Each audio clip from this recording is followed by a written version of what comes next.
కోరడం అనేది మన ఎన్నికల ప్రక్రియలో ఒక విధానం. 18వ లోకసభ ఎన్నికల సందర్భంగా ఆ విధానానికి విరుద్ధంగా ప్రజాస్వామ్యం యొక్క మనుగడ, ఈ దేశం యొక్క సామాజిక వర్గాల యొక్క ఆలోచన విధానానికి వ్యతిరేకంగా ఈరోజు భారతీయ జనతా పార్టీ ఈ ఎన్నికలను నిర్వహించి ఏదో ఒక రకంగా అక్రమంగానో దౌర్జన్యంగానో ఈ ఎన్నికలలో ఫలితాలు సాధించి 400 సీట్లు చేరుకొని రాజ్యాంగం యొక్క ప్రాథమిక సూత్రాల మీదనే దాడి చేయాలని కంకణబద్దులై ఈరోజు నరేంద్ర మోడీ గారు, అమిత్ షా గారు దేశం నలుమూలల తిరుగుతూ అన్ని రకాల వ్యవస్థల్ని, సంస్థల్ని వినియోగించి దాడి చేస్తున్నారు ముప్పేట. ఈ అంశాలను పరిగణలోకి తీసుకున్న తర్వాతనే కాంగ్రెస్ పార్టీ ఒక స్పష్టమైన ఆరోపణ భారతీయ జనతా పార్టీ మీద చేస్తున్నది. ఆ అంశానికి నరేంద్ర మోడీ గారు, అమిత్ షా గారు ఇప్పటివరకు సమాధానం చెప్పలేదు. జేపీ నడ్డా గారు కూడా పార్టీ యొక్క విధానాన్ని ఇప్పటికీ చెప్పడం లేదు. ఆనాడు డాక్టర్ బాబాసాహెబ్ అంబేద్కర్ గారి నేతృత్వంలో రచించిన రాజ్యాంగంలో రిజర్వేషన్లను 3 విధాలుగా చేర్చడం జరిగింది. 1 రాజకీయపరమైన రిజర్వేషన్, 2 ఉద్యోగ నియామకాలలో రిజర్వేషన్, 3 విద్యలో రిజర్వేషన్. ఈ 3 రకాలైన రిజర్వేషన్లను రాజ్యాంగము ఎస్సీ ఎస్టీలకు ప్రాథమిక హక్కుగా ఇవ్వడం జరిగింది. వీటితో పాటు 15% ఎస్సీ రిజర్వేషన్ను, 7.5% ఎస్టీల రిజర్వేషన్లను కూడా కేటగారికల్గా వాళ్ళకి ఇవ్వాల్సిన శాతాన్ని దేశం యొక్క జనాభాను దృష్టిలో పెట్టుకొని ప్రాథమికంగా ఒక అంచనాకు వచ్చి ఈ రిజర్వేషన్లను అమలు మొదలు పెట్టడం ఆనాడు కాంగ్రెస్ పార్టీ ఈ నిర్ణయం తీసుకుంది. విద్యా ఉద్యోగాలలోనే కాకుండా ఎస్సీ ఎస్టీలకు రాజకీయపరమైన రిజర్వేషన్లను కూడా చట్టసభలలో వాళ్ళ ప్రాతినిధ్యం ఉండాలని శాసనసభలో, లోక్సభలో ఈ రిజర్వేషన్లను అమలు చేస్తూ వచ్చింది. 1978లో ఆనాటి రాష్ట్రపతి గారు బీసీ, ఓబీసీలకు కూడా రిజర్వేషన్లు ఇవ్వాలన్న ఆలోచనతోటి బీపీ మండల్ నేతృత్వంలో మండల్ కమిషన్ ఏర్పాటు చేయడం జరిగింది. బీసీ, ఓబీసీలను, జనాభాను, కులాలను అన్నిటిని ఒక అంచనా వేసి వాళ్ళకు కూడా రిజర్వేషన్లు ఇవ్వాల్సిన విధానాలను, విధి విధానాలను ఖరారు చేయమని చెప్పి 1978లో రాష్ట్రపతి ఉత్తర్వుల ద్వారా బీపీ మండల్ నేతృత్వంలో కమిషన్ ఏర్పాటు చేసింది. బీపీ మండల్ కమిషన్ దేశంలో దాదాపుగా 3000 పైగా కులాలను, ఉపకులాలను, ప్రాంతాలను ఎన్నో రకాలుగా సమాచారాన్ని సేకరించి చివరగా 1990లో 27% బీసీ, ఓబీసీ రిజర్వేషన్లను అమలు చేసే నిర్ణయాన్ని వీపీ సింగ్ గారు తీసుకోవడం జరిగింది.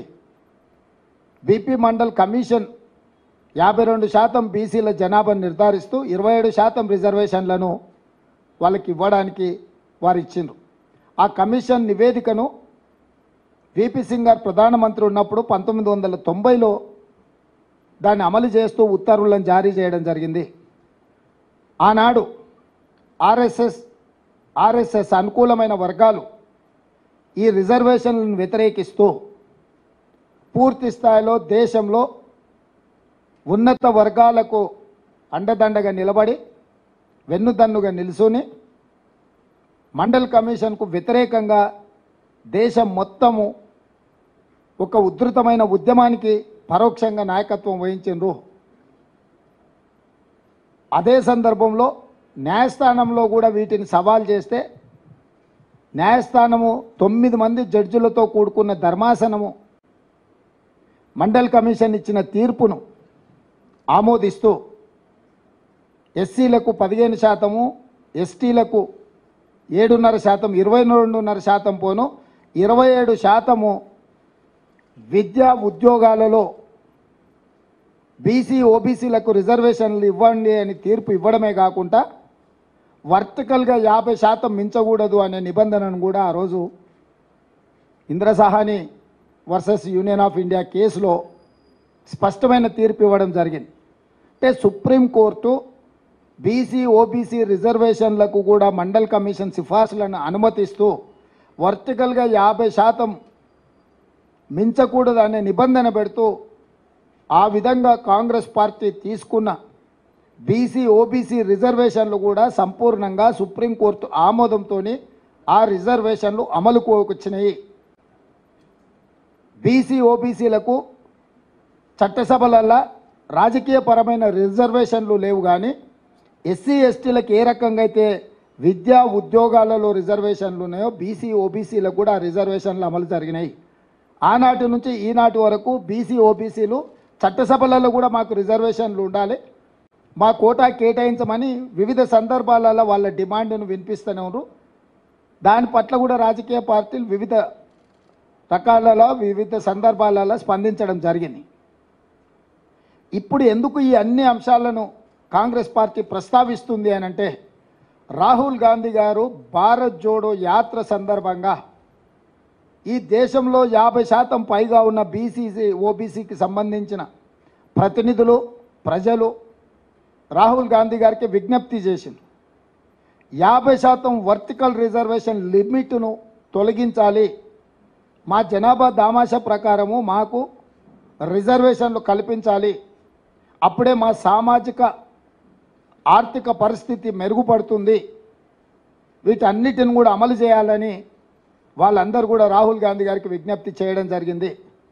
ప్రజలలో తిరిగి కన్యాకుమారి నుంచి కశ్మీర్ వరకు పాదయాత్ర చేసి 150 రోజులు 4000 కిలోమీటర్ల పాదయాత్రలో రాహుల్ గాంధీ గారు ప్రజల నుంచి వచ్చిన డిమాండును సూచనను దృష్టిలో పెట్టుకొని స్పష్టంగా ఏ రాష్ట్రంలో మా ప్రభుత్వం ఉంటే ఆ రాష్ట్రంలో తప్పకుండా మేము బీసీ జనాభాలను లెక్కించి నిధుల కేటాయింపుల్లో రిజర్వేషన్ల విషయంలో చట్టం చేస్తామని చెప్పిండు. కేంద్రంలో అధికారం వచ్చిన ఎంబడే బీసీ జనాభాను లెక్కించి ఓబీసీ జనాభాను లెక్కించి 50% పరిమితానికి లోబడిన రిజర్వేషన్లను కూడా తొలగించి 50% పైబడి కూడా బీసీ ఓబీసీలకు కూడా రిజర్వేషన్లు కల్పించడమే కాకుండా ఎస్సీ ఎస్టీలు ఎంత జనాభా ఉన్నారో అంత జనాభా ప్రాతిపదికన వాళ్ళకు కూడా రిజర్వేషన్లు ఇస్తాము అని చెప్పి రాహుల్ గాంధీ గారు చెప్పారు.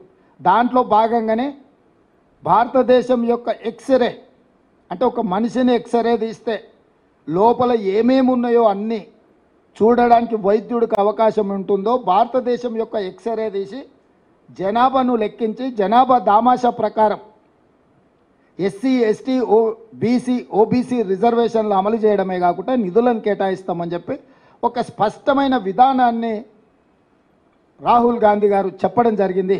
ఇది మా విధానం. మరి ఇప్పుడు బీజేపీ విధానం ఏంది? 1925లో ఆర్ఎస్ఎస్ను మొదలుపెట్టినప్పుడు వాళ్ళు ఒక నిర్ణయం తీసుకున్నారు. 100 సంవత్సరాల లోపు ఈ దేశాన్ని హిందూ దేశంగా ప్రకటిస్తామనేది ఒక నిర్ణయం. స్వతంత్రం వచ్చిన తర్వాత కాంగ్రెస్ పార్టీ అమలు చేస్తున్న రిజర్వేషన్లను రద్దు చేసి రిజర్వేషన్లు లేని దేశాన్ని ఏర్పాటు చేస్తామనేది రెండవది. ఈ రెండు విషయాలలో అన్ని రకాలుగా వాళ్ళు ఒక ప్రయత్నం చేస్తున్నారు. మూడవది, ఈ మధ్యలో నరేంద్ర మోడీ అమిత్ షాకు తోడైనరు ఇద్దరు, అదానీ అంబానీ. వీళ్ళు కార్పొరేట్ పెట్టుబడిదారులు. ఆనాడు ఈ దేశాన్ని ఆక్రమించుకోవడానికి ఈస్ట్ ఇండియా కంపెనీ మొట్టమొదట గుజరాత్ సూరత్లో ప్రవేశించింది. సముద్రం పక్కన సంసారం మొదలుపెట్టిన ఈస్ట్ ఇండియా కంపెనీ అక్కడి నుంచి కొంచెం కొంచెంగా జాతుల మధ్యలో ప్రాంతాల మధ్యలో వైరం సృష్టించి రాజ్యాలను ఆక్రమించి అఖండ భారతదేశాన్ని మొత్తాన్ని తమ గుప్పిట్లో పట్టుకొని కొన్ని వందల సంవత్సరాలు ఈస్ట్ ఇండియా కంపెనీ బ్రిటిష్ సామ్రాజ్యాన్ని ఏర్పాటు చేసుకున్నారు.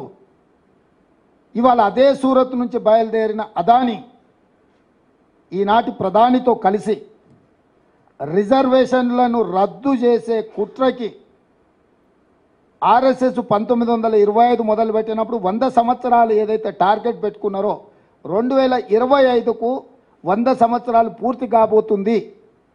2025 లోపల రాజ్యాంగాన్ని సమూలంగా మార్చి ఆర్ఎస్ఎస్ భావజాలంతో రాజ్యాంగాన్ని సవరించాలన్న ఆలోచనతోటి ఈరోజు అమిత్ షా నరేంద్ర మోడీ గారు దేశ సార్వభౌమాధికారం మీద దాడి చేస్తున్నారు. రాజ్యాంగాన్ని సమూలంగా మార్చాలని కంకణం కట్టుకొని రాజ్యాంగాన్ని మార్చాలి అంటే 2/3 మెజారిటీ కావాలి అంటే 3/2 మెజారిటీ వాళ్ళ సొంతంగా ఉంటే ఇక మిగతా ఇతర రాష్ట్రాలలో శాసనసభలో తీర్మానాన్ని బెదిరించైనా ఆమోదింపజేయడానికి అన్ని రకాలుగా ప్రణాళికలు రచించి ఈరోజు ఎన్నికల బరిలో దిగి 400 సీట్లు గెలుస్తాము 400 సీట్లు కావాలి అంటున్నారు.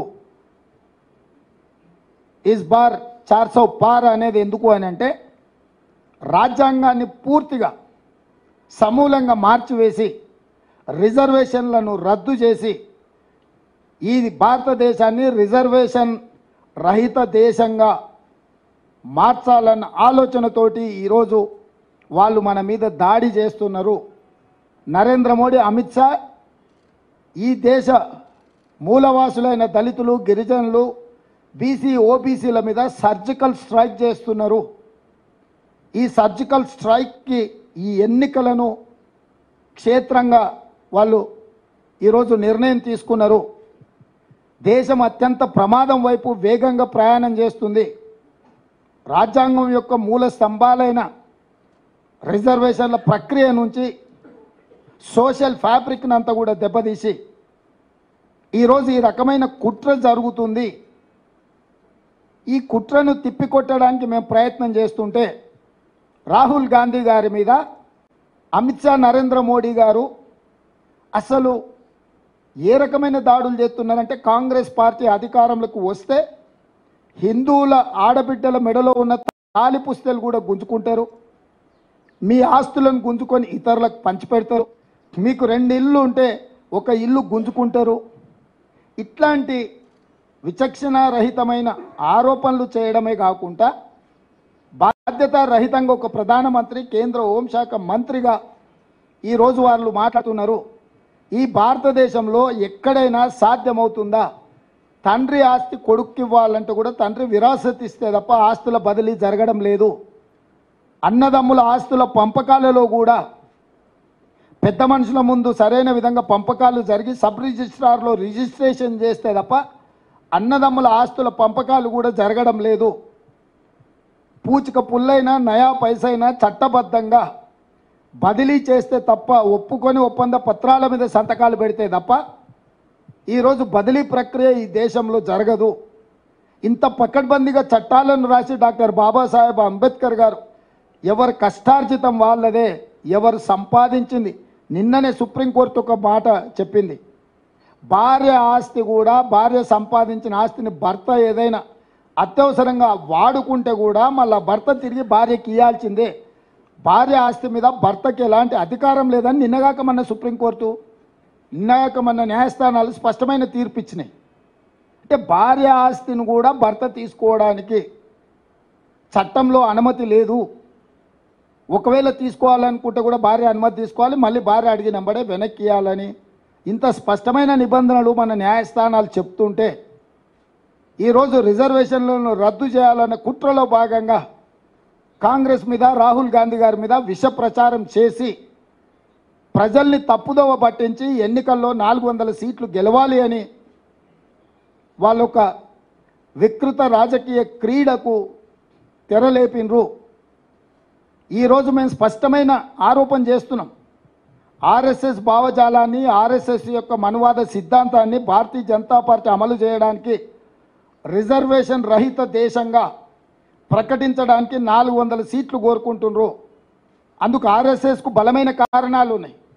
హిందువులల్లా కులాలు ఉపకులాలుగా ఉంటే హిందువులు మొత్తం ఏకంగా ఉన్నారని చూపించడానికి ఇబ్బంది వస్తుంది. కాబట్టి హిందూ జాతిలో దళితులుగా, గిరిజనులుగా, బీసీలుగా, ఓబీసీలుగా, బీసీ ఓబీసీల ఉపకులాలు, దళితుల ఉపకులాలు, గిరిజనుల ఉపకులాలు ఉంటే ఇవి వివిధ తెగల కింద వస్తే ఈ మొత్తాన్ని ఒక హిందూ సమాజంగా చూపించడానికి ఇబ్బంది అవుతుంది. కాబట్టి రిజర్వేషన్లను అన్నిటిని రద్దు చేసి ఈ మొత్తం హిందూ సమాజం అని చూపించాలన్న ఆలోచనతోని ఆర్ఎస్ఎస్ తమ ప్రణాళికను సిద్ధం చేసింది.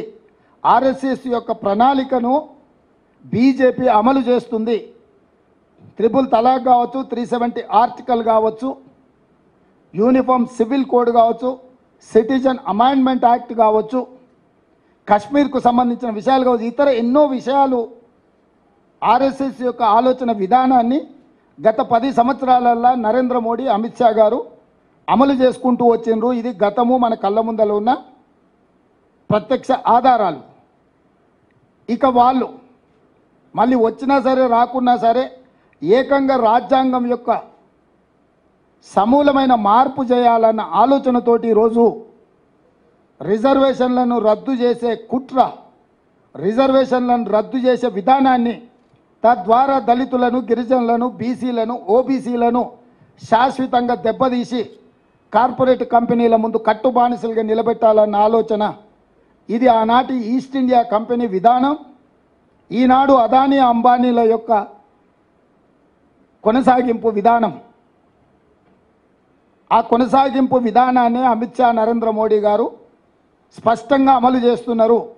కిషన్ రెడ్డి గారు, బండి సంజయ్ గారు లేదా బీజేపీ నాయకులు ఎవరెంత మాట్లాడినా ఎందుకు నరేంద్ర మోడీ, అమిత్ షా గారు మేము ఎస్సీ, ఎస్టీ, ఓబీసీ, బీసీ రిజర్వేషన్లను రద్దు చేయము, ఈ 50% క్యాప్ తొలగించి మేము బీసీ జనాభాను లెక్కించి, బీసీ జనాభాను ఎందుకు లెక్కించాల్సి వస్తుంది?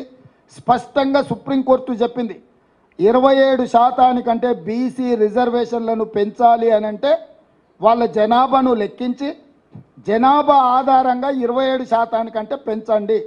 టోటల్గా వర్టికల్గా 50% మీరు పైకి పెంచాలి అంటే ఎస్సీ, ఎస్టీ జనాభా ఉన్నది, మిగిలిన బీసీ జనాభాను, ఓబీసీ జనాభాను లెక్కించి ఆ లెక్కల ప్రకారం మీరు 50% పైన రిజర్వేషన్లు పెంచడానికి అవకాశం ఉందని సుప్రీంకోర్టు చెప్పింది. ఇది చారిత్రాత్మకమైన అవసరం బీసీ జనాభా లెక్క కట్టడం. ఎందుకు అనంటే బీసీ, ఓబీసీ రిజర్వేషన్లను 27% నుంచి పైకి పెంచాలి అని అంటే వాళ్ళ జనాభాను లెక్కించాలి. వాళ్ళ జనాభాను లెక్కించినప్పుడు మాత్రమే రాజ్యాంగం కానీ, సుప్రీంకోర్టు కానీ వాళ్ళ రిజర్వేషన్లను 27% నుంచి పైకి పెంచడానికి అవకాశం ఉంటుంది. దాన్ని దృష్టిలో పెట్టుకునే కాంగ్రెస్ పార్టీ ఈరోజు బీసీ జనాభాను లెక్కించాలి, బీసీ జనాభాల దామాష ప్రకారం రిజర్వేషన్లు పెంచాలి అని మేమంటుంటే, ఒకవేళ ఆ లెక్కలు పెడితే రిజర్వేషన్లను పెంచాల్సి వస్తుంది. మేము రిజర్వేషన్ల రద్దు విధానానికి ఇది విఘాతము అని చెప్పి ఈరోజు బీజేపీ కుట్ర చేసి బీసీ జనాభాను లెక్కించకుండా ఈ దేశంలో ఉన్న అన్ని రిజర్వేషన్లను రద్దు చేయాలని కుట్ర జరుగుతుంది. ఎక్కడ కూడా ఈరోజు వరకు ఏ రాష్ట్రంలో కూడా నరేంద్ర మోడీ గారు, అమిత్ షా గారు ఎస్సీ, ఎస్టీ, బీసీ, ఓబీసీ రిజర్వేషన్లు రద్దు చెయ్యము, వాళ్ళ జనాభా దామాష ప్రకారం రిజర్వేషన్లు పెంచుతామని ఎక్కడ కూడా మాట్లాడడం లేదు. ఈరోజు మేము చేసే ఆరోపణ మీద కూడా ఎక్కడ కూడా వాళ్ళిద్దరు స్పందించడం లేదు. స్థానిక నాయకులు ఏదేదో కల్లిపల్లి కబుర్లు చెప్పుకుంటా తిప్పుకుంటూ వచ్చి ఏదో ఒక విధంగా ఈ ఎన్నికల్లో బయటపడితే చాలన్న విధంగా ఆపద మొక్కులు మొక్కుతున్నారు.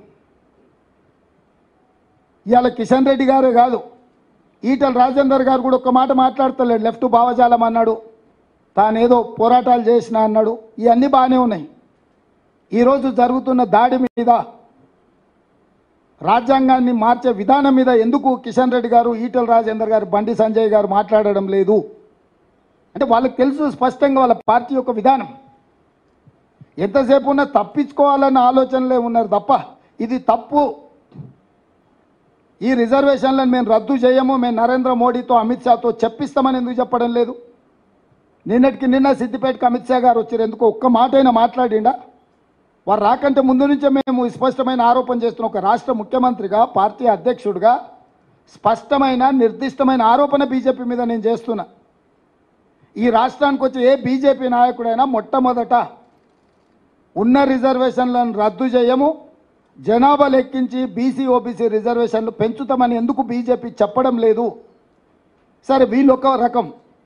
చంద్రశేఖరరావు ఈ విషయాన్నే మాట్లాడతలేడు. ఆయన ప్రపంచంలో అన్నీ మాట్లాడుతున్నాడు. అమలాపురం నుంచి అమెరికా వరకు మాట్లాడుతున్నాడు,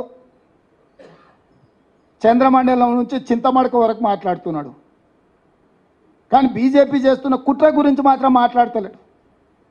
రిజర్వేషన్లు రద్దు చేసే ఆలోచనను బీజేపీని ప్రశ్నించడం లేదు.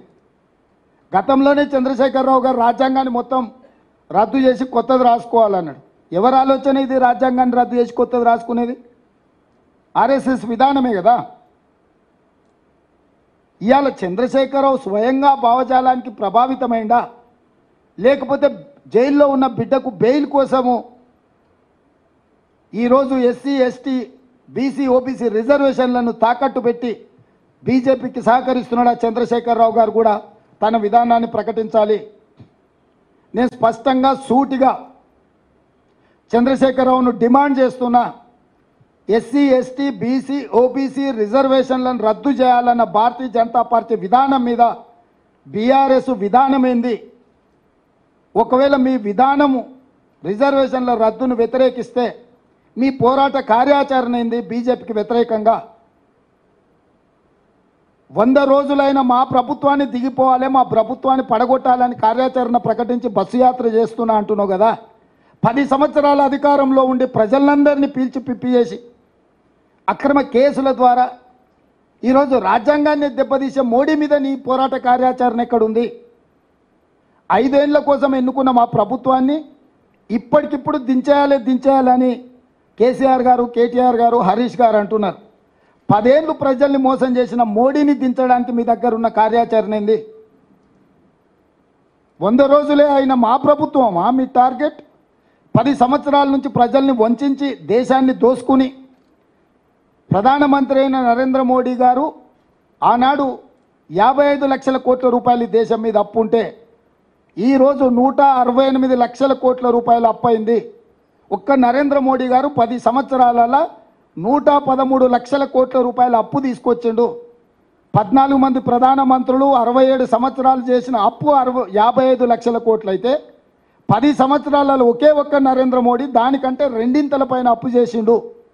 ఒక్కసారైనా ఈ అప్పు ముప్పు గురించి కేసీఆర్ మాట్లాడాడు. ఎందుకంటే 69,000 కోట్ల రూపాయలతో ఉన్న తెలంగాణ రాష్ట్రం ఆయన చేతులు పెట్టి ఆయన 7 లక్షల కోట్ల రూపాయలు అప్పు చేసిండు. ఇద్దరు ఒకే రకమైన విధానాన్ని అవలంబించడం ద్వారా రాష్ట్రాన్ని ఈయన అప్పుల కూపంలో నెట్టితే దేశాన్ని మొత్తం అప్పుల ఊపిలో మోడీ కూర్చేసిండు. ఇక వీళ్ళిద్దరు ఒప్పందం బెయిల్ కోసం అయితే నిన్నటికి నిన్న మేడ్చల్ ఎమ్మెల్యే స్పష్టంగా చెప్పిండు, మేము బీజేపీ గెలిపిస్తాం, బీజేపీ గెలుస్తుంది మల్కాజ్గిరిలో అని. ఇంకా కూడా కేటీఆర్కు మరి సోయి ఉందా లేదా ఇలా మాట్లాడుకుంటా అసలు అప్పటికప్పుడు ఉన్న పలంగా నిజంగానే బీజేపీతో వీళ్ళకి వైరం ఉంటే మల్లారెడ్డిని పార్టీలకు వెళ్ళి సస్పెండ్ చేయాలి. బహిరంగంగా ప్రజల ముందు బీజేపీ అభ్యర్థిని అలై బలై చేసుకొని ఆయనే గెలుస్తాడని ఆయనకు సహకరిస్తుంటే ఆయన అసెంబ్లీ నియోజకవర్గం ఉన్న ప్రాంతంలో మేడ్చల్ ఎమ్మెల్యే మీద చర్యలు తీసుకోకపోను ఈరోజు కేటీఆర్ సమర్థించడం దేనికి సూచన? నేను మొదటి నుంచి చెప్పిన 5 పార్లమెంటు నియోజకవర్గాలను తాకట్టు పెట్టినరు బీజేపీకి బీఆర్ఎస్ వాళ్ళని. పోయినసారి నేను ఎంపీగా నిలబడ్డప్పుడు మల్కాజ్గిరిలో 31 సమావేశాలు పెట్టిండు కేటీఆర్ నన్ను ఓడించాలని. ఇలా ఇప్పటి వరకు ఒక్కటి పెట్టిండు, కార్యకర్తల సమావేశం అని చెప్పి పెట్టి ఆర్ఎల్ఆర్ను పిలిచి నీకు పైసలు ఇచ్చేది లేదు, నీకు ఏమైనా ఆస్తి ఉంటే అమ్ముకో అని చెప్పిండు. ఇన్ని వేల కోట్లు దోసుకున్నావు, బూత్ ఖర్చుల కన్నా ఆర్ఎల్ఆర్కి ఇవ్వాలి కదా. అంటే నువ్వు ఎన్నికలు చేయకు, వదిలేసాయి, ఈటల రాజేందర్ గెలవాలి. ఎక్కడన్నా ఈ మొత్తం ఎన్నికల పర్యటన మొదలైనాక ఈటల రాజేందర్కు వ్యతిరేకంగా ఎక్కడైనా కేటీఆర్ మాట్లాడిండా? కేసీఆర్కు వ్యతిరేకంగా ఈటల రాజేందర్ ఎక్కడైనా మాట్లాడిండా? నిన్న నా మీద సవాల్ విసురుతున్నాడు, నువ్వు భూములు అమ్మకుంటా రైతులకు రుణమాఫీ చేయని. భూములను అమ్మకుంటా రుణమాఫీ చేయి, బుక్కెడు బువ పెట్టకుండా పిల్లల్ని ఆంబోతులాక తయారు చేయి. ఏందా రాజేందర్, ఏం మాట్లాడుతున్నావు నువ్వు? ఇన్ని వేల ఎకరాలు కేటీఆర్ అమ్మినప్పుడు ఎప్పుడన్నా ఈ భూములు అమ్మొద్దని ఎప్పుడన్నా ఈటల రాజేందర్ మాట్లాడిండా? హైదరాబాద్ చుట్టుముట్టూతా విలువైన వేలాది ఎకరాల భూముల్ని అమ్ముకోవడం, ఆక్రమించుకున్నప్పుడు రాజేందర్కి ఏ రోజు కూడా ఈ భూములు గుర్తురాలే. నేను ప్రజలకు మంచి చేద్దాము, ఏదేమైనా సరే మాకు అధికారం ఇచ్చిందే రైతు రుణమాఫీ చేయడానికి. 15 ఆగస్టు లోపల 2 లక్షల రూపాయల రుణమాఫీ చేస్తామని మేము కంకణబద్ధులమై కమిట్మెంట్తో మేము మాట్లాడుతుంటే, అరే ఆయన కష్టపడుతుంది కదా, చేస్తా ఉంటుంది కదా, చేయని అనాల్సింది. అట్టెట చేస్తావు నువ్వు, భూములు అమ్ముతావా? అంటే ఎవరికి మద్దతు పలుకుతున్నాడు ఈటెల రాజేందరు? అంటే చేయొద్దా? రైతులకు రుణమాఫీ చేయొద్దా? భూములు మీరే అమ్ముకుంటారా? మీరే గుచ్చుకుంటారా? మీరే ఆక్రమించుకుంటారా? దేవుడి భూములు ఆక్రమించుకున్నా నీ మీద ఆయన అన్నాడు. ఇప్పటివరకు చర్యలు తీసుకోలే. కేసీఆర్ ధరణితోని 1000 ఎకరాలు ఆక్రమించుకున్నాడని రాజేందర్ అన్నాడు. ఆయన దాని మీద ఏం జోలు చెప్తలేడు, ఢిల్లీకి ఫిర్యాదు చేస్తలేడు. అందుకే నేను కేసీఆర్ను సూటిగా డిమాండ్ చేస్తున్నా, మల్కాజ్గిరిలో బీజేపీ అభ్యర్థి ఈటెల రాజేందర్ను గెలిపించడానికి మీ మేడ్చల్ ఎమ్మెల్యే బహిరంగంగానే మాట్లాడిండు, గెలుస్తున్నాడని అభినందించిండు. తక్షణమే మీ మేడ్చల్ ఎమ్మెల్యే మీద చర్యలు తీసుకోండి. బీజేపీతో మీకు చీకటి ఒప్పందం లేకపోతే తెలంగాణ సమాజానికి నేను విజ్ఞప్తి చేస్తున్నా, వాళ్ళ ఒప్పందం బయటపడ్డది. అమాయకంగానో అత్యుత్సాహంగానో మేడ్చల్ ఎమ్మెల్యే ఉన్నది ఉన్నట్టు చెప్పిండు, కుండ వలగొట్టిండు. ఇక కేసీఆర్ కేటీఆర్ గుండు వలగొట్టుడే మిగిలింది తెలంగాణ సమాజంలో. ఇంత స్పష్టంగా ఎన్నికలు దగ్గరకు వస్తుంటే మీ ఎమ్మెల్యే బీజేపీ అభ్యర్థిని నువ్వు గెలుస్తున్నావు అని అభినందించి అల్లై బల్లై చేసుకుంటే, షోకాజ్ నోటీస్ కూడా ఇవ్వకుండా, కనీసం వివరణ కూడా అడగకుండా ఆయన బీజేపీని ఓడిస్తా అని రంకెలేస్తున్నాడు. ఆయన మహబూబ్నగర్ పోయిందంట, తింటుంటేనే 2 సార్లు కరెంటు పోయిందంట. నువ్వేమన్నా బకాసూరును అరణాయన రోజంతా తిననీకే? ఎంతసేపు తింటావా? 10 నిమిషాలు 15 నిమిషాలు తింటాం తిండి తింటే. సేమ్ ఇట్లనే హౌల మాటలు మాట్లాడింది. సూర్యాపేటలో పోయి పార్టీ ఆఫీస్లో ప్రెస్ మీట్ పెట్టినప్పుడు కరెంటు పోయిందని. నేను మా అధికారులు అడిగితే వాళ్ళకి అధికారికంగా కనెక్షనే లేదు సార్, వాళ్ళు జనరేటర్ మీద ఉన్నారు, ఆ పొట్టైన జనరేటర్లో కట్టబెట్టినట్టున్నాడు, ఆగింది సార్ అని మా అధికారులు చెప్పాను. మరుక్షణం నేను విచారణకు ఆదేశించిన. సూర్యాపేట అట్లట్ల కరెంటు పోయిందని అడిగితే అసలు దాని కరెంటు కనెక్షన్ లేదని చెప్పారు. అంటే ఒక 10 ఏళ్ళు ముఖ్యమంత్రిగా పనిచేసి ఈరోజు ప్రధాన ప్రతిపక్ష నాయకుడు ఉన్న కేసీఆర్కి ఇంత అసహనం, ఇన్ని అబద్ధాలు ఎందుకు? ఏం కొట్టుకపోయింది? ఏం మునిగిపోయింది? ఏం అధికారం లేకపోతే సస్తమా? ఏమవుతుందా? ఊపిరాకి చచ్చిపోతావు? అసలు ఏమన్నా 10 ఏళ్ళు దేశాన్ని బట్టి పీడించిన మోడీని ఎట్లా ఓడగొట్టాలనో బాధ్యత లేకుండా 100 రోజులలో 5 గ్యారెంటీలు అమలు చేసి ఈరోజు 2 లక్షల రుణమాఫీ ఖచ్చితంగా అమలు చేస్తామని మేం చెప్తుంటే, అరే పిల్లగాడేదో తిప్పల పడుతున్నాడు, చేయని చూద్దాం, 6 నెలలు సంవత్సరం సంసారం చేయని, పిల్లనో పిల్లగాడో పుట్టని అని అంటాడు ఎవడన్నా పెద్దోళ్ళు. కడపకాడ అడ్డం పట్టుకున్నట్టుంది నా వ్యవహారం. ఏంది జరగొద్దు, ఏంది ఉండొద్దు, ఏం పోయే కాలము, ఏంది దుర్మార్గము? అందుకే తెలంగాణ సమాజానికి విజ్ఞప్తి చేస్తున్నా, ఎస్సీ ఎస్టీ బీసీ ఓబీసీ రిజర్వేషన్లు ఉండాలి అని మీరు అనుకుంటే కాంగ్రెస్ గెలవాలి. ఎస్సీ ఎస్టీ బీసీ ఓబీసీ రిజర్వేషన్లు రద్దు కావాలి అనుకుంటే బీజేపీకి ఓటెయ్యాలి. మైనారిటీలను నెత్తి మీద పెట్టుకొని ఊరేగుతాన కేసీఆర్ ఇలా బహిరంగంగానే అమిత్ షా ప్రత్యక్షంగా చెప్పిండు రద్దు చేస్తా అని. దాని మీద కూడా ఇంతవరకు కేసీఆర్ స్పందించలే. 4% 12% చేస్తా అని ఊదరగొట్టిండు. ఉన్నాయి రద్దు చేస్తా అని వాళ్ళు డంకా బజాయించి తెలంగాణకు వచ్చి చెప్పారు. ఆడిడే చెప్పలే, ఈడికే వచ్చి చెప్పారు. దాని మీద కూడా కేసీఆర్ పల్లెత్తు మాట మాట్లాడతలేడు. దీన్ని బట్టి ఈ వర్గాలన్నీ కూడా ఆలోచన చెయ్యాలి. మేం కార్పొరేట్ కంపెనీలకు వ్యతిరేకము. అదానీ అంబానీలు ఈ దేశాన్ని దోచుకోవడం, ఈ దేశం యొక్క ప్రభుత్వాల మీద ప్రభావితం చేసి 60 లక్షల కోట్ల రూపాయల ఆస్తులు మేము జమ చేస్తే నరేంద్ర మోడీ అమిత్ షా వాటిని 6 లక్షల కోట్లకు తెగనమ్ముకున్నారు.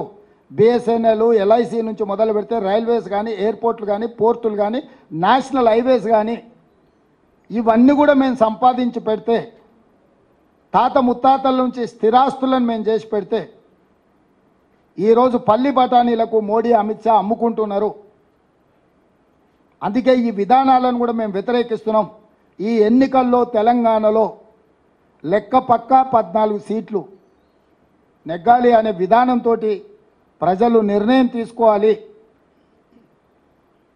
మేము స్పష్టంగా ప్రజలకు విజ్ఞప్తి చేస్తున్నాం. మళ్ళొక్కసారి ఎస్సీ ఎస్టీ బీసీ ఓబీసీ రిజర్వేషన్లు రద్దవ్వాలి అని అంటే బీజేపీకి ఓటేయండి. ఎస్సీ ఎస్టీ బీసీ ఓబీసీ రిజర్వేషన్లు ఉండాలి, వాటిని పెంచాలి అని అంటే కాంగ్రెస్ పార్టీని గెలిపించండి. ఉన్న వాటికి రక్షణ కల్పిస్తాం, కొత్త వాటిని పెంచి మీకు పంచిపెడతాం.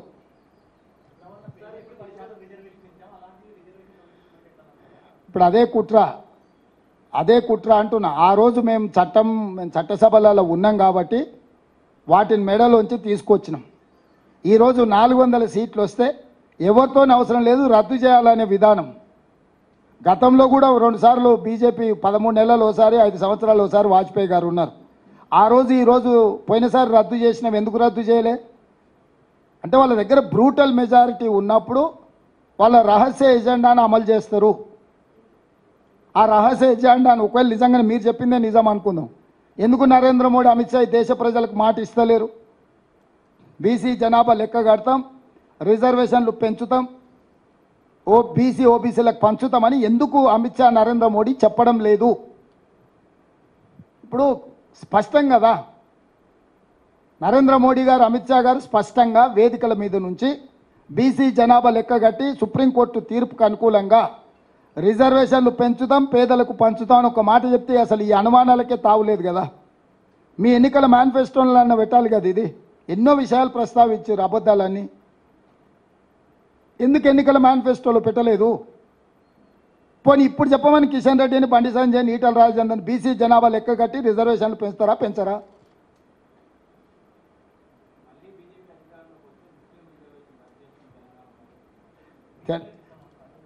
ఇప్పుడు తెలంగాణకు ఇచ్చిన రిజర్వేషన్లు కేంద్ర ప్రభుత్వం పరిధిలో కాదు, అది రాష్ట్ర ప్రభుత్వం. రాష్ట్ర ప్రభుత్వంలో 2004లో కాంగ్రెస్ అధికారంలోకి వచ్చినప్పుడే అమలు చేసిండ్రు. ఈరోజు కాంగ్రెస్ రాష్ట్ర ప్రభుత్వంలో ఉన్నది. ఇప్పుడు వాళ్ళు రద్దు చేస్తానే మొత్తం రిజర్వేషన్లనే, మొత్తానికే కొండనాలికకు మంది అయితే ఉన్ననాలిక కూడా ఊడిపోయిందని మొత్తం కొట్టే ముందర ఇదంతా ఏందనేది వాళ్ళు ఒకటొకటిగా రహస్య ఎజెండా బయట పెడుతున్నారు.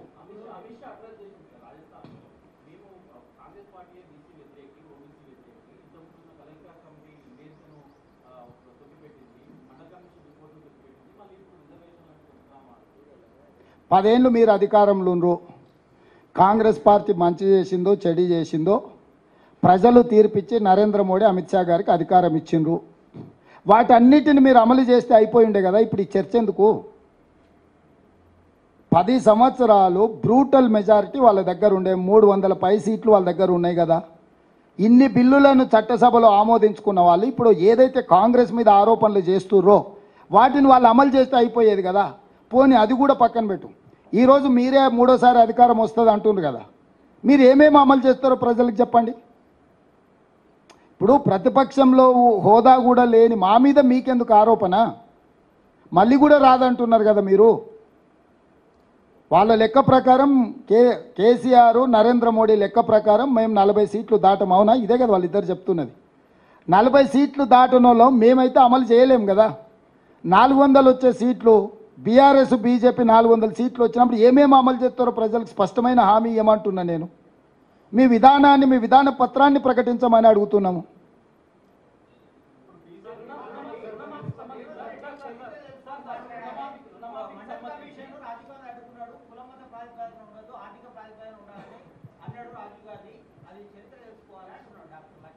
ఇప్పుడు లక్ష్మణ్ ఏమన్నాడు, కిషన్ రెడ్డి ఏమన్నాడు అనేది లెక్కలేదు. వాళ్ళు ఏంది దొడ్డి దగ్గర కాపలా ఉండేటోళ్ళే తప్ప లోపలికి పోయేటోళ్ళు కాదు. లోపల ఉన్నోళ్ళు ఏం చెప్తున్నారో లెక్కకు తీసుకోండి. లోపల ఉన్నోళ్ళు స్పష్టంగా రద్దు చేస్తామంటున్నారు. రద్దు చేయకపోతే లోపల పెత్తనం చెలాయించే వాళ్ళతోని మీ విధానాన్ని ప్రకటింపజేయమని అడుగుతున్నాం మేము.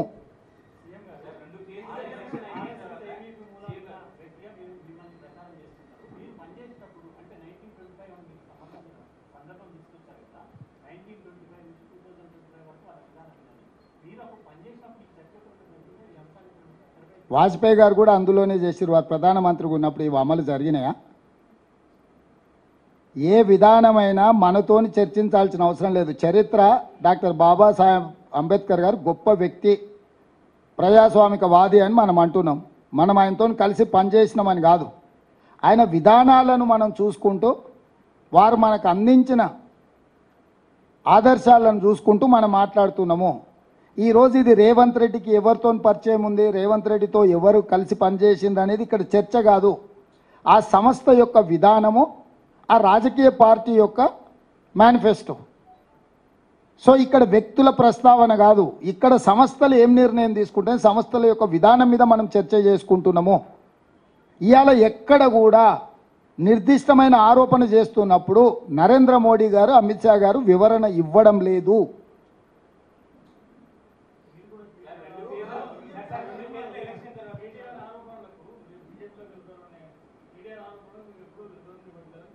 నేను కేటీఆర్ను అంత సీరియస్గా తీసుకొని నీకు ఎప్పుడో చెప్పిన మేనేజ్మెంట్ కోట వాడు పిల్లగాడు పొద్దుపోయినప్పుడు వచ్చినప్పుడల్లా ఏదో ఒకటి మాట్లాడతాడని. కేసీఆర్ మాట్లాడితే డెఫినెట్గా మాట్లాడతా.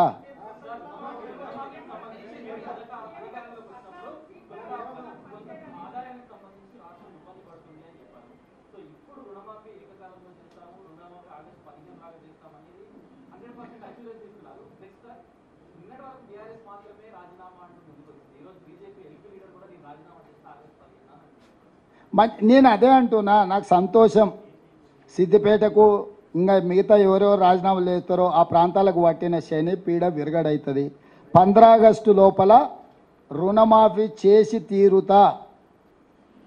జూబ్లీహిల్స్లో ఉన్న పెద్దమ్మ సాక్షిగా నేను మీకు మాట ఇస్తున్నా.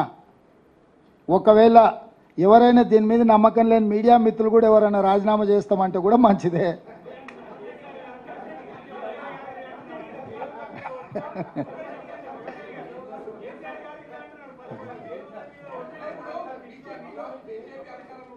क्या हो रहा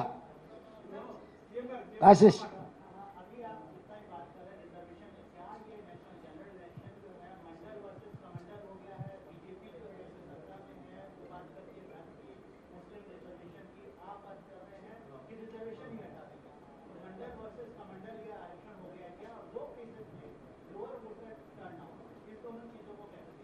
मैं एक बात साफ साफ कहना चाहता हूं, इस देश की प्रधानमंत्री और गृह मंत्री रिजर्वेशन हटाने के लिए बहुत सारे कोशिश कर रहे, साजिश कर रहे, क्योंकि उनके जो मदर ऑर्गेनाइजेशन है राष्ट्रीय स्वयंसेवक संघ, उनके आइडियोलॉजी, उनके फिलॉसफी है इस देश में बिना रिजर्वेशन इस देश को चलाने के लिए उन लोगों का सोच धारा है. इसीलिए आज वो आरएसएस के जितने भी ट्रिपल तलाक, 370 article, citizen amendment act, uniform civil code, जितने सारे उन लोगों का जो एजेंडा था पूरा इस लोकसभा में 16th एंड 17th लोकसभा में बिल्स पास किए नरेंद्र मोदी जी और अमित शाह. अब बच गए एक ही, रिजर्वेशन हटाने का. वो 18 लोकसभा में 400 सीट जीतकर 2/3 मेजॉरिटी लेकर और रिजर्वेशन निकालने के लिए ये लोग इसीलिए आज पूरा देश में घूम घूम कर इस बार 400 पार. भाई सरकार चलाने के लिए आपको सिंपल मेजॉरिटी बस है 272. पिछले बार 300, 302, 303 मिला हुआ है. अभी 400 इसीलिए पूछ रहे कि 2/3 मेजॉरिटी लेकर रिजर्वेशन हटाने के लिए. हम लोग सीधा सीधा भारतीय जनता पार्टी के ऊपर आरोप लगा रहे कि आप लोग रिजर्वेशन हटाने वाले हैं, इसीलिए बीसी ओबीसी जनता की गिनती आप खिलाफ कर रहे, क्योंकि मंडल कमीशन रिकमेंडेशन के हिसाब से Supreme Court 9 members bench, constitutional bench 8 judgement दिया हुआ है. अगर 27% से ओबीसी बीसी रिजर्वेशन बढ़ाना है तो पहले जनाभा की गिनती करो, उसके बाद आप रिजर्वेशन बढ़ा दो. 50% वर्टिकल रिजर्वेशन से अगर आगे जाना है तो बीसी ओबीसी जनता को गिनती करने के बाद ही करने के लिए पाबंदी लगाए सुप्रीम कोर्ट ने.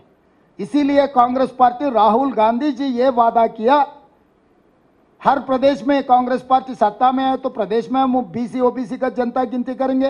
केंद्र में सरकार बनाते ही पूरा ओबीसी बीसी का जनता गिनती कर कर वो हिसाब से हम रिजर्वेशन बढ़ाने के लिए वादा किए. इसीलिए भारतीय जनता पार्टी डर गए. जो आरएसएस का एक्चुअल आइडियोलॉजी जो शुरुआत की है 1925 में आरएसएस डॉक्टर केशवराव बलिराम हेगडेवर 100 इयर्स में इस देश को हिंदू देश बनाने का और आज़ादी मिलने के बाद जो रिजर्वेशन दिया हुआ है डॉक्टर बाबा साहेब आम्बेडकर, उसके बाद आरएसएस ने रिजर्वेशन हटाने का अमेंडमेंट कर लिए. 100 साल अभी 2025 पूरी होने वाले हैं. 100 साल के अंदर जो बात की है वो लागू करने के लिए आज कोशिश कर रहा है. इसीलिए इस देश जनता को जागरण होने का मौका आगे एक काली सरकार बनाने के लिए, सरकार चलाने के लिए कोशिश नहीं कर रहे। इस देश लूटकर अदानी अंबानी को बांटने के लिए कोशिश नहीं कर रहे। इस देश को और संविधान को बदलाने के लिए साजिश चल रहे। इसको रोकने का जिम्मेदारी हर नवयुवता के ऊपर है। इसीलिए हम लोग कोशिश कर रहे हैं याद दिलाने के लिए इन लोगों के सोच धारा कैसे है, ये लोग आगे क्या करने वाले हैं। आप सब लोग सोचकर इस देश में क्या होने वाले है पूरा सोचकर आप वोट दे दीजिए। पोलिंग परसेंट, कभी भी पोलिंग परसेंटेज कहीं कम हो रहा बोले तो सरकार के ऊपर नाराज है तो लोग पोलिंग परसेंटेज, क्योंकि भरोसा टूट गए सरकार के खिलाफ अगर लोग कुछ बोले तो पोलिंग परसेंटेज में दिखता है। इसीलिए मेरे ख्याल से जहां सेकंड फेज ऑफ पोलिंग जो कम हुई उसके जिम्मेदारी नरेंद्र मोदी, अमित शाह उठाना है।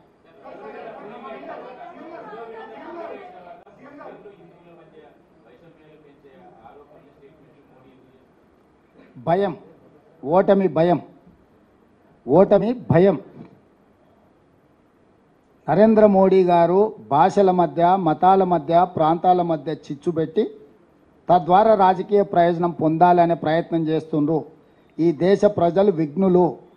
తరతరాలుగా మన మధ్యలో ఉన్న సత్సంబంధాలు నరేంద్ర మోడీ గారు పెట్టే భయానికి లొంగరు.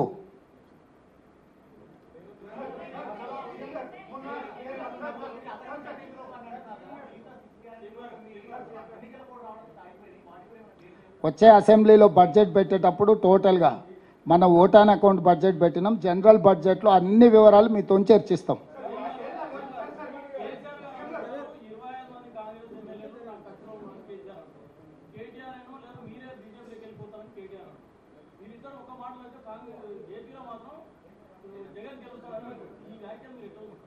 అంటే వాళ్ళ చపల చిత్తము, వాళ్ళ యొక్క భయము, లేకపోతే అవగాహన రాహిత్యము ఈ మాటలను బట్టి మనం చూడొచ్చు. అసెంబ్లీలో సమస్యల మీద చర్చిద్దామంటే చంద్రశేఖరరావు పారిపోయిండు.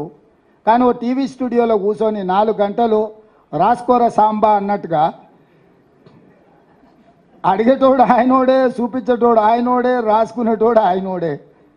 ఏందా ఇది? ఎంత బాధ్యతారహితంగా వ్యవహరిస్తున్నాడు ఈ రాష్ట్రంలో ప్రధాన ప్రతిపక్ష నాయకుడు. రోజుల కొద్దీ సభ పెట్టి సమస్యల మీద మాట్లాడుకుందాం, మీ అనుభవంతో వాటి పరిష్కారానికి సూచనలు చేయండి అని ప్రభుత్వం ఒకవైపు ఆహ్వానిస్తుంటే తూచి నేను రానని చెప్పి టీవీ స్టూడియోలో కూర్చొని సొల్లు పురాణం అంతా మాట్లాడుతున్నాడు. మా తాతలు నేతులు తాగినరు, మా మూతుల వాసన చూడండి, తినడానికి తిండి లేదు కానీ మా మీసాలకు మాత్రం సంపెంగ నూనె అసలు తగ్గని అది ఆయన ఏంది, ఐఎమ్ ప్రౌడ్ టు బి ఆయన దొరా అనే ఏందో ఇంగ్లీష్లో మాట్లాడినట్టున్నాడు. వెలమ దొరగా ఉండడానికి ఆయన గొప్పగా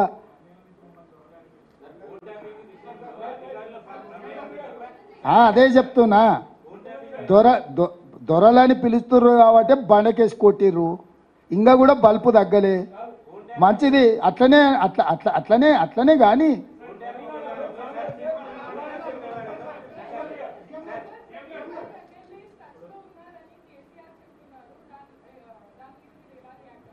ఇప్పుడు ఆయన దొడ్లు ఎన్ని ఉన్నాయో ఆయన రోజు సాయంత్రం లెక్క చూసుకునే పరిస్థితి. మీరు అంత సీరియస్గా తీసుకోకండి. కొంచెం మానసికంగా వారు కొంత ఇబ్బందిని ఎదుర్కొంటున్నారు, కొంచెం మానసిక ఆందోళనలో ఉన్నారు. ఉండడానికి కూడా కారణం నేను అర్థం చేసుకోగలను. ఇంట్లో ఉన్న పరిస్థితులు, బయట ఉన్న పరిస్థితులు, అధికారం కోల్పోయి ఎవరు పిలిచినా పలకకపోవడం వల్ల బెల్లు కొడితే కూడా ఎవరు వస్తలేరు. ఆ సంతగాడు కూడా సెలవు పెట్టిపోయిందంట.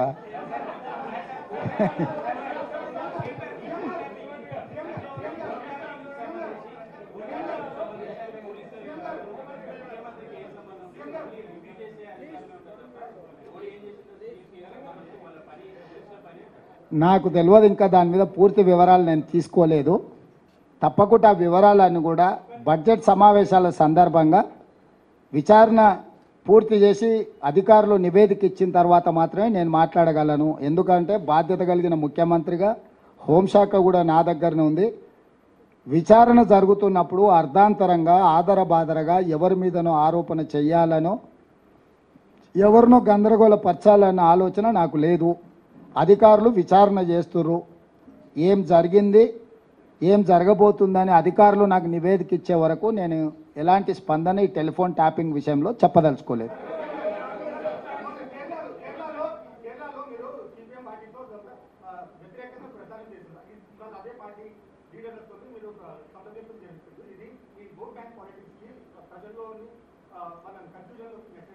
రాహుల్, ఈ దేశం యూనియన్ ఆఫ్ స్టేట్స్ నీకు తెలుసు కదా, వివిధ రాష్ట్రాలతో కూడుకున్న సమూహమే భారతదేశము.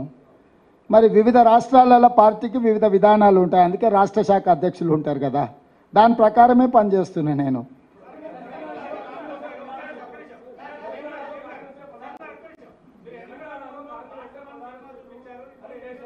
కేసీఆర్ డెఫినెట్గా అంటాడు, ఎందుకంటే మోడీని మెప్పించాలి, అమిత్ షాను ఒప్పించాలి బిడ్డ బెయిల్ కోసం. తెలంగాణ రాష్ట్రం ఇచ్చి ఆంధ్రప్రదేశ్లో పార్టీ దాదాపుగా కనుమరుగైపోయి కేంద్రంలో అధికారం కోల్పోయి ఇక్కడ ప్రజల ఆకాంక్ష నెరవేర్చిన సోనియా గాంధీ కాంగ్రెస్ పార్టీ ప్రధాన శత్రువు అంటున్నాడంటే చంద్రశేఖరరావు గారి యొక్క ఆలోచన విధానం ఏందో మీరు అర్థం చేసుకోండి.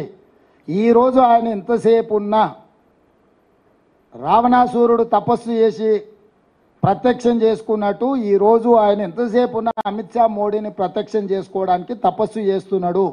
కాంగ్రెస్ను విమర్శిస్తేనో కాంగ్రెస్ వ్యతిరేకంగా పనిచేస్తేనో వాళ్ళు ప్రత్యక్షమవుతారని ఆయన ఒక ఆలోచనతోని కాంగ్రెస్ పార్టీని తిడుతున్నాడు.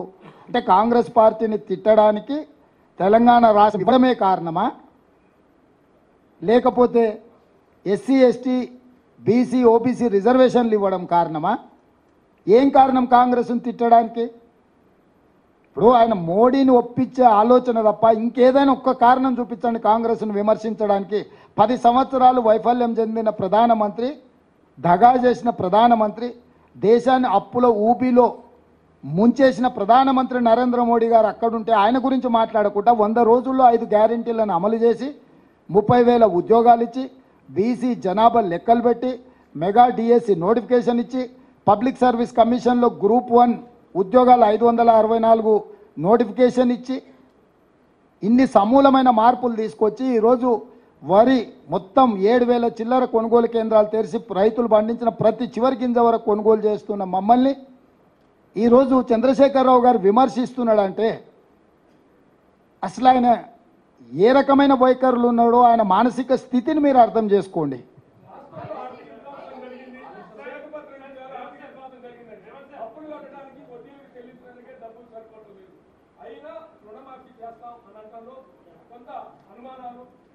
ఇప్పుడు నేను అధికారం చేపట్టినాడు డిసెంబర్ 7 తారీఖు నాడు 7 లక్షల కోట్ల అప్పుతో బయలుదేరినాము.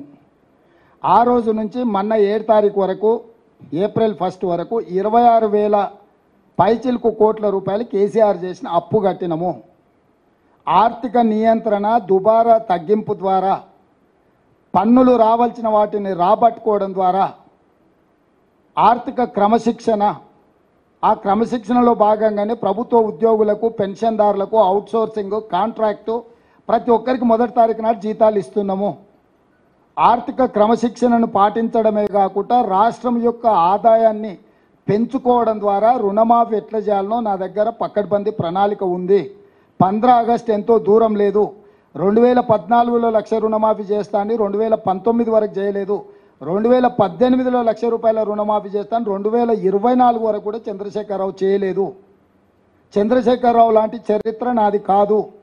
నేను ఇప్పుడు కూడా మీ ద్వారా స్పష్టంగా చెప్తున్నా, పెద్దమ్మ తల్లి సాక్షిగా 15 ఆగస్టు లోపల రైతు రుణమాఫీ చేసి తీరుతా.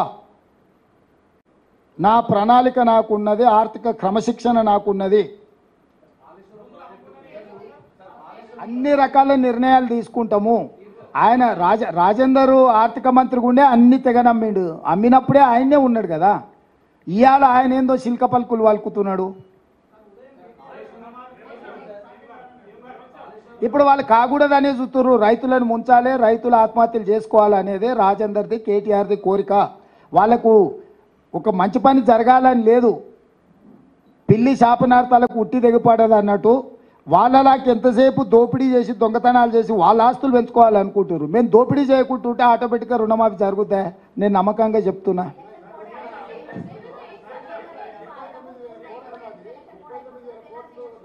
ఇక ఆయన అన్నీ చెప్తాడమ్మా. ఆయన ఏమైంది, ఆయన పాయింట్ ఎందుకు వేసుకున్నాడమ్మా, డ్రాయర్ మీద ఎందుకు తిరుగుతలేడు, ఎందుకు తిరుగుతలేడు? ఇట్లాంటి తిక్క మాటలకు తల తిక్క సమాధానాలు తప్పేమన్నా ఉందా స్వామి? ఒక్క నిమిషం బోలో.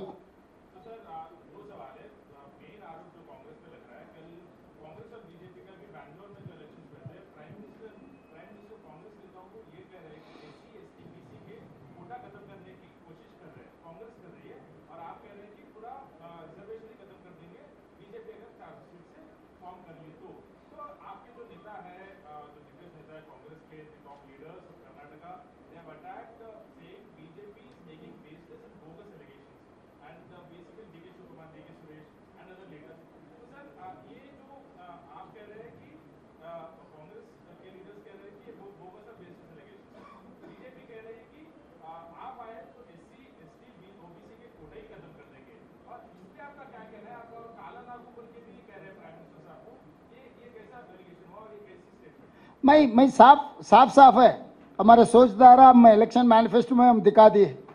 मतलब आगे हमारे सरकार बने तो हम क्या करने वाले हैं सबके सामने हम लोग हमारा मैनिफेस्टो आपके सामने रख दिए। आप उसके आधार पर आप वोट देने के लिए सोचो। भारतीय जनता पार्टी ये बात नहीं कह रहा है, हमारे खिलाफ इल्जाम लगाने में लग गए, आरोप हमारे खिलाफ लगाने में लग गए। आपका सोचधारा क्या है, आपका इलेक्शन मैनिफेस्टो क्या है? पिछले 2 बार आप इलेक्शन मैनिफेस्टो दिया हुआ है, कुछ अमल हुआ क्या? तो Bharatiya Janata party hidden agenda के बारे में कुछ कह रहा ही नहीं, तो उल्टा इल्जाम लगा के चुनाव जीतने के लिए कोशिश करे। कर्नाटक में भी वही हुआ, मध्य प्रदेश में भी वही हुआ, राजस्थान में भी वही हुआ है। तो अमित शाह और नरेंद्र मोदी जी झूठ बोलकर इस बार चुनाव जीतने के लिए कोशिश कर रहा है।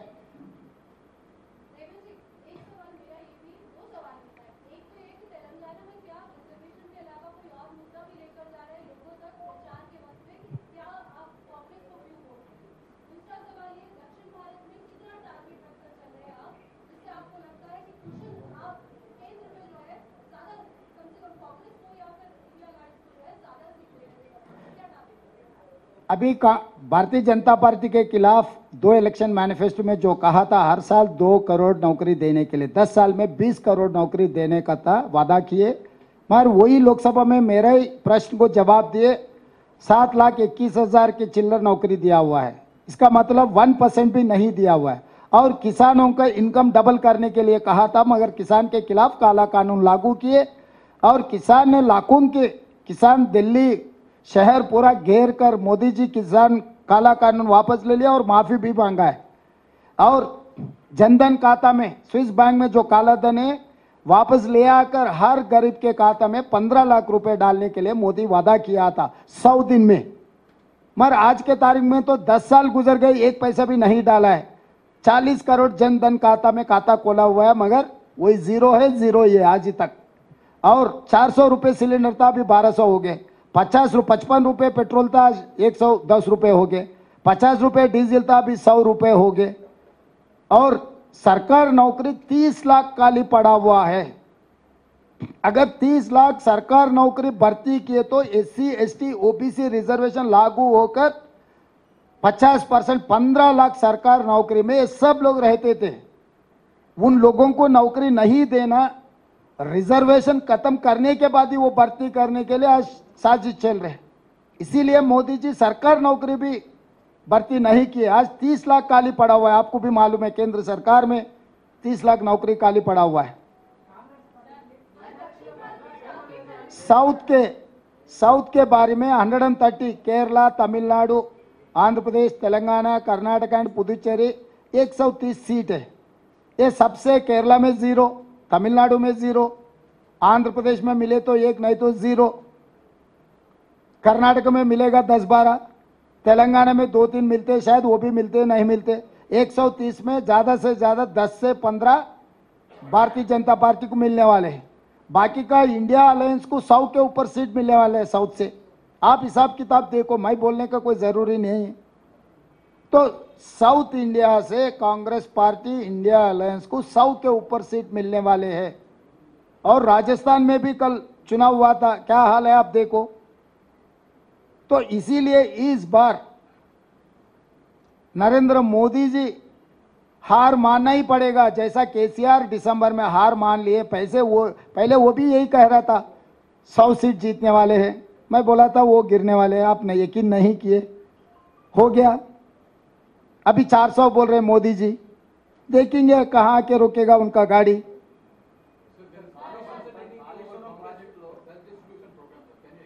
Sir please.